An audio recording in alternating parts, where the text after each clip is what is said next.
The American Civil War is a defining conflict between the Northern States Union and 11 Southern States Confederacy that succeeded primarily to preserve the institution of slavery. It was not decided in the moment, but impacted by three key battles: the Battle of Shiloh, the First Battle of Bull Run, and the Battle of Wilson's Creek. Letting soldiers realize the cruel and bloody of the war, drowning citizens into chaos and suffering. These battles not only have a big impact on people, but also lay the foundation of the Civil War.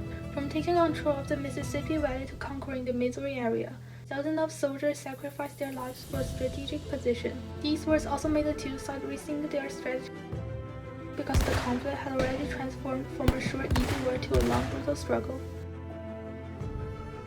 The Battle of Wilson's Creek, also known as the Battle of Oak Hills, was the first major battle in the Trans-Mississippi Theater of the American Civil War. The Union initiated the war as a proactive measure to crush pro-Confederate forces in Missouri and maintain federal control of the state.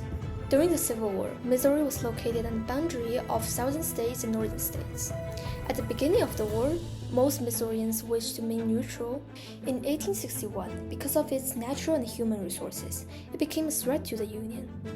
But the Governor Claiborne F. Jackson, a Southern sympathizer, planned to cooperate with the Confederate struggle for independence.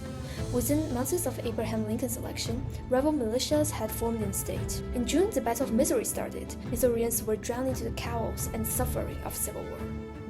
First, Nathaniel Lyon's Army of the West was camped at Springfield, Missouri, with Confederate troops from Arkansas under the command of Ben McCulloch approaching. Lyon knew Confederate armies were much more than his, so he planned for a surprise attack. His main force would attack from the north, while Colonel Frank Sigel would lead about 1,200 men around the Confederate flank to attack from the south. On August 10, 5 a.m., Lyon's army attacked the Confederates on Wilson's Creek, about 12 miles southwest of Springfield. His soldiers pushed Confederate troops to bloody hell for more than 5 hours. Both sides suffered heavy losses and controlled the hill several times, making a balance until Sigel's retreat of his army. At first, Sigel's sudden attack was successful and threatening, but as soon as the Union army gets confused because both sides' suits are gray, killed a lot of their own soldiers wrongly.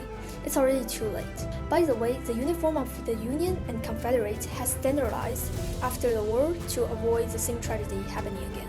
Confederate troops attacked suddenly, routed Sigel's men, and forced them to flee the battlefield. Sigel's retreat reduces the force of Confederate armies. The first assault ended at 9 a.m., resulting in a temporary rest, and the second assault began. McCulloch brought up troops to support Price for the attack. The position of the 1st Kansas was pressed hard by Wayman's brigade. He led a counterattack by the 2nd Kansas and was killed. The 3rd Southern assault against Bloody Hill was the largest one. It began around at 10:30 a.m. and was made by about 3,000 men. This assault, which lasted about 45 minutes, also failed.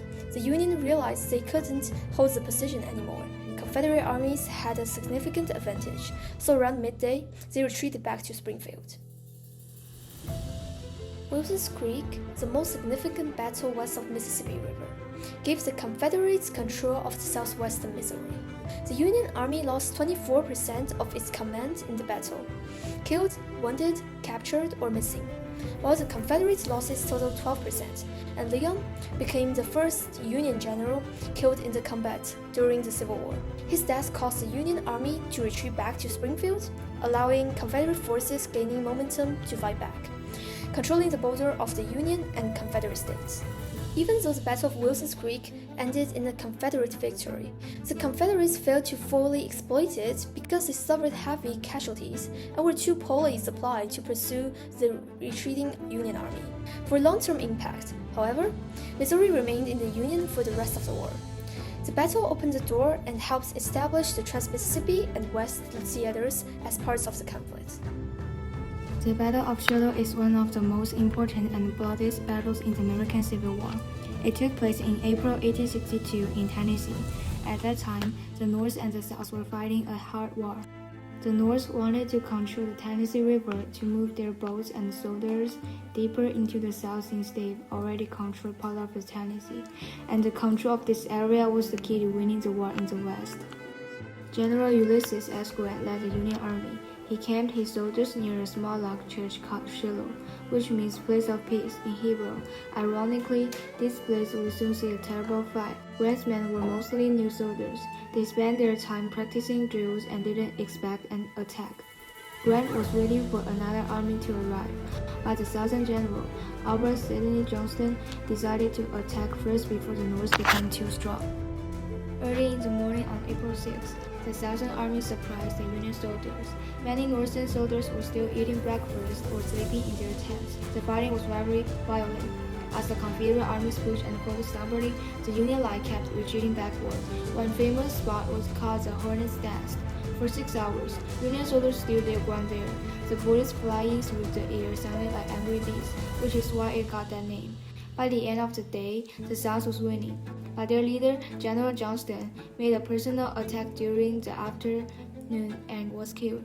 He was the highest-ranking officer to die in the entire Civil War. This was a huge loss for the South. That night, it rained heavily. The soldiers on both sides were cold and tired, but during the night, more Union soldiers arrived by boat. Now the North had more men. On the morning of April 7, General Grant launched a massive counter-attack. He famously said, "Attack at daylight." The Southern soldiers were exhausted and outnumbered. They could not hold their ground and had to retreat. The North had won the Battle of the Shiloh. The Battle of Shiloh was the bloodiest battle in the U.S. history at that time, with over 23,000 casualties. These were more than total casualties of all previous American wars combined. The Union victory forced the Confederates to retreat and gave the North control of the Tennessee River. Most importantly, the high death toll proved that the Civil War would be a long and cruel struggle, not just a quick victory. On July 21, 1861, the First Battle of Bull Run was fought in Prince William County, Virginia. Ira initiated the war with political pressure. The Union was asked to end the war in 90 days. On the morning of July 21st, the Union had an upper hand because they just drew Confederates' retreat from Masters Hill. The Confederacy rallied on an open hilltop near the home of Judith Henry. As the Confederates reinforced their lines, McDowell opposed his attack. Consolidating his own forces, he moved more divisions across Bull Run and occupied Chain Ridge, west of Henry Hill. Gunwell blunders. He placed his 2 rifle artillery batteries on the western side of Henry Hill within 300 yards of Jackson's guns. Union infantry regiments soon become targets of Jackson's nearby artillery. A contest between infantry and artillery erupts, causing havoc and accidentally killing Judith Henry in the crossfire as she hid in her home. Jackson forms the scattered Confederate artillery into a formidable line on the eastern slope of the hill with his infantry hidden in the tall grass behind the guns. During the fighting, Jackson was standing like a stonewall, waiting for B's brigade. Although he was killed in action, B's statement lives on, and from that moment, Jackson is known as the Stonewall. Late in the afternoon, Confederate reinforcements under Colonel Jubal Early extended the Confederate line and attacked the Union right flank on Chain Ridge. The withdrawal of the Union center quickly spread to the flanks. Virginia cavalry under Colonel James Ewell Brown Jack Stewart arrives on the field and charges into a confused mass of Union regiments. The Confederates retreat. However, it was one of the largest and bloodiest battles in the Civil War. Union casualties were 460 killed, 1,124 wounded, and 1,312 missing or captured.